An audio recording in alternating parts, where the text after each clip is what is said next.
Mesdames, Mesdemoiselles et Messieurs, bonjour. Aujourd'hui, nous irons à la découverte d'un écosystème assez particulier. Il s'agit de l'île Azilidi d'Agonvey, dans la commune de Zendianado. C'est un milieu assez naturel où on ne pratique pas la pêche avec n'importe quel moyen, bien sûr, de pêche. On développe beaucoup d'aptitudes pour pouvoir protéger la ressource. On ne pêche pas au cours de l'année pendant une certaine période donnée, pendant 6 mois. Ici, des pratiques sont bien établies pour éviter que des pêcheurs ne détruisent la ressource. Il y a une symbiose entre la biodiversité et la vie. Allons à la découverte. À plus de 150 km de Cotonou, dans la commune de Zendianado, se trouve ici, à perte de vue, un écosystème hors pair. En pirogue, la promenade sur le lac Azilili, large de 200 hectares, est plus excitante et mémorable.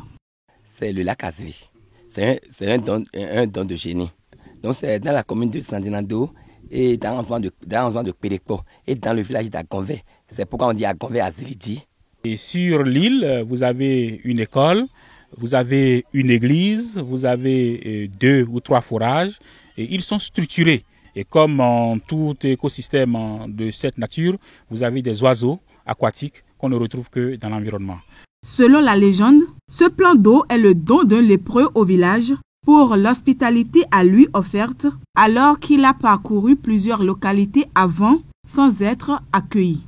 C'est une personne qui allait de village en village, mais l'accueil qu'on lui a réservé à Agonvey, cet accueil est différent de celui qu'on lui offrait dans les autres contrées. Alors, en disant au revoir aux habitants d'Agonvey, le lendemain, on a trouvé qu'il y a de l'eau quelque part et cette eau-là a commencé par s'agrandir et pratiquement ça a entouré le village. C'est comme ça que l'île-là est installée. Le lac est donc un don de génie. Et les plus de 2000 habitants, en majorité des pêcheurs qui vivent sur l'île d'Agonvey, lui vouent un respect profond au point de se fixer des règles strictes pour conserver cette ressource du prolongement de la vallée de l'Ouémé.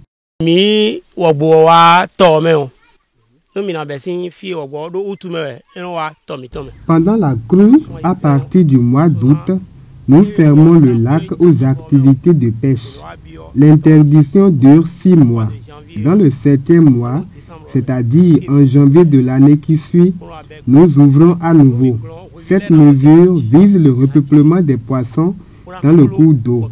Elle nous permet de pêcher de gros poissons parce qu'avec la fermeture du lac pour un temps, les alevins ont donc le temps de se développer sans être perturbés. Ce sont nos ancêtres qui ont pris cette initiative et nous la perpétuons de génération en génération. Il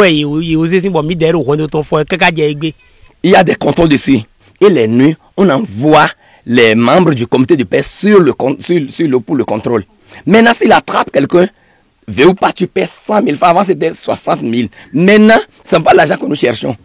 Il faut que les gens n'aillent pas. Le caractère sacré du lac soumet ainsi son exploitation à des interdits, notamment la proscription de certaines techniques de pêche, l'utilisation de filets éperviers et des acadias.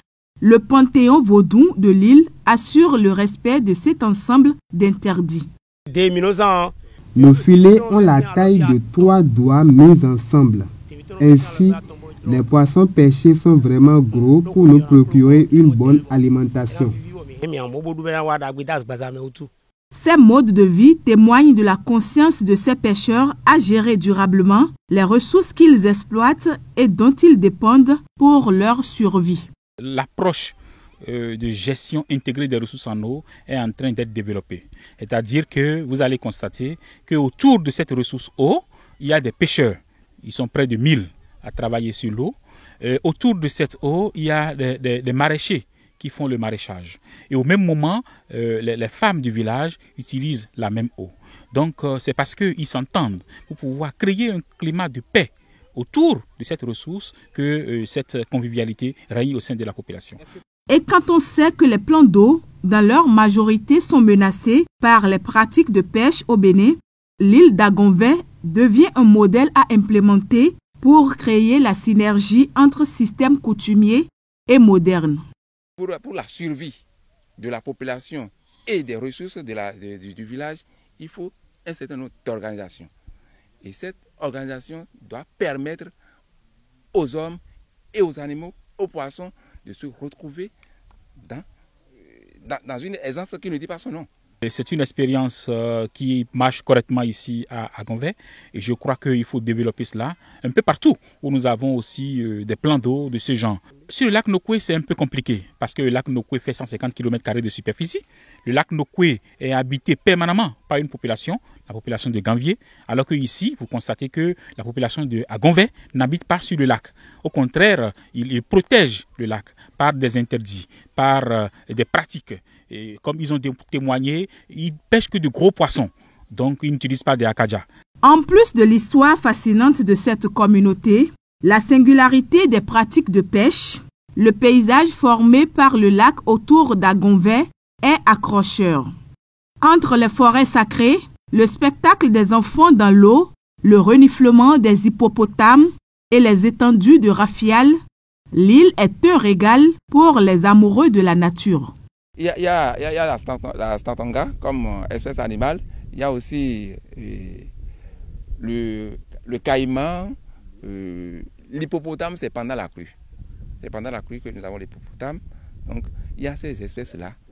Il y a le bois aussi.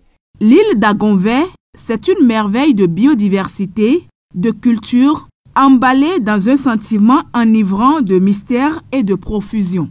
Un cadre d'exception qui mérite une attention dans la durée.